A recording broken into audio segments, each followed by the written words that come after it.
want to make sure that all those who were a part of this know how special they are and how important they were in this. But the journey's not over, not even close. You know, we still got a long way to go, but yeah, this is pretty significant. Is there any added bonus to it that the guy who catches the pass is Darren Sproles, who you know over here? Yeah, that's awesome. Did you think about that awesome. let go only after you got it? Listen, I was just thinking, you know, complete this ball, keep the drive alive. If he scores, great. You know, I mean, I'm not thinking, hey, I need one more completion or X amount of yards for the record. I'm really just focused on execution. But the minute he scored, you know, I guess it all registered, you know, once the guys picked me up, and I'm thinking to myself, you know, touchdown, Sprolesy, and just, you know, thinking that, you know, I'm really glad it was him. What's that? Oh man, one of the greatest of all time, no question. I mean, I grew up in Texas, so I was a Cowboy fan. That was during their heyday. I mean, you can't argue what Marino did throughout his career, and that record he set, I believe, in his second year in the NFL, and that was a historic season for them. Obviously, going to the Super Bowl, and you know, Dan was a guy in that '83 draft that I'm not sure which number quarterback he was taking in that draft, but it was down the list a little bit, you know, and so I feel like he's one of those guys that, you know, had a lot of grit, and you know, was probably underestimated by some people, and obviously probably proved a lot of people wrong along the way, and will forever be one of the greatest players in this league, not just quarterbacks, but players, competitors, leaders. So it's an honor to you know, obviously have been close to his mark, and you know, be considered in that category.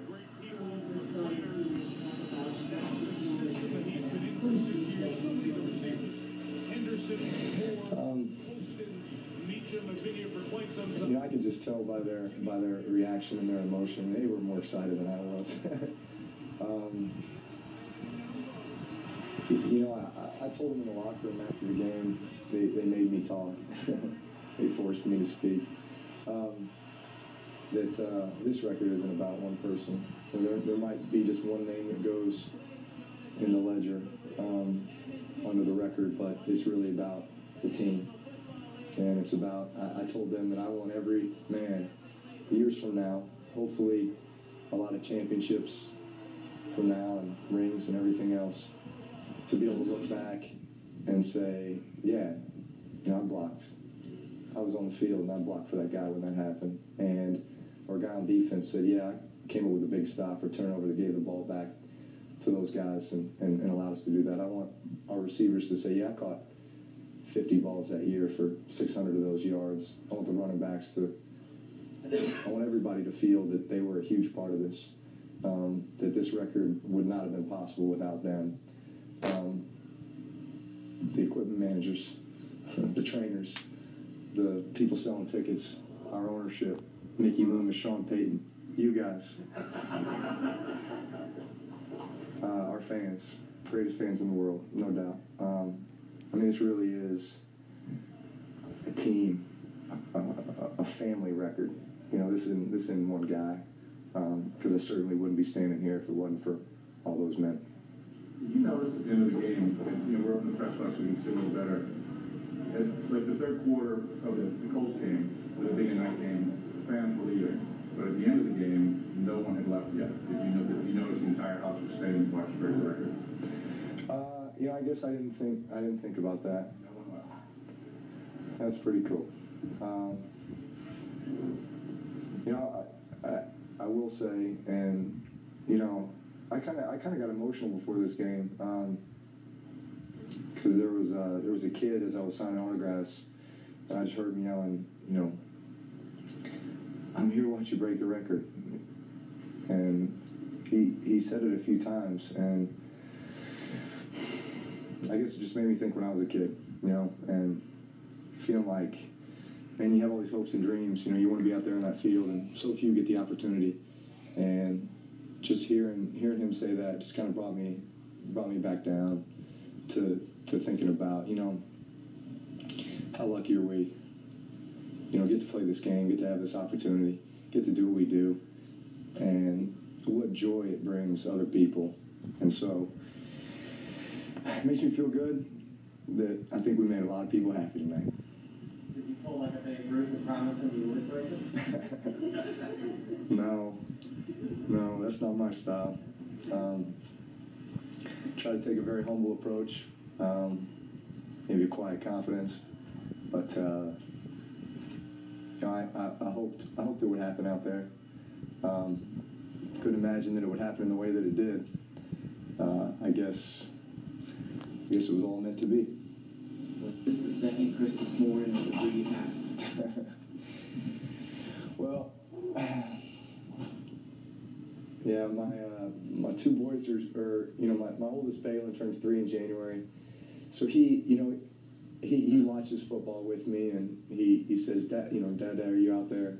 No, I'm here with you, buddy. Dad plays football, yeah. Play for the Saints, yeah. Fleur de Lis, yeah. Who dat, yeah. And I say, who are you? And he says, I'm Jimmy Graham. It's awesome. I tell Jimmy that all the time. He loves it.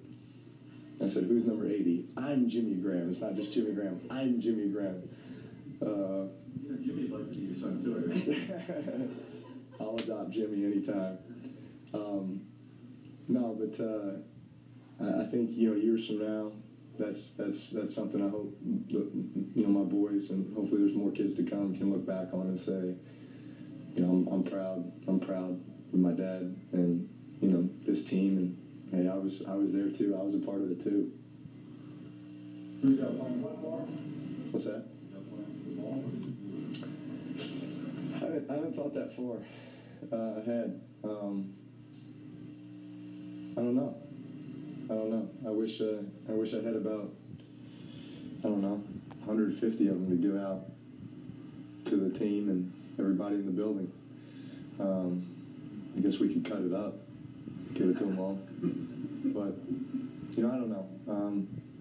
I guess the ball itself is not so much important to me as is the memory that this created, because that's something that'll live forever.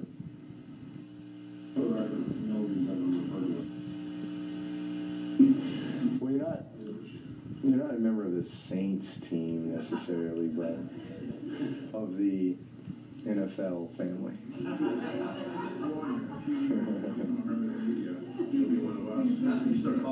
I'll be asking these questions.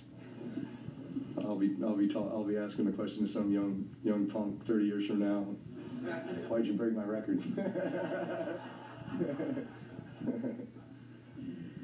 All right, guys, thanks.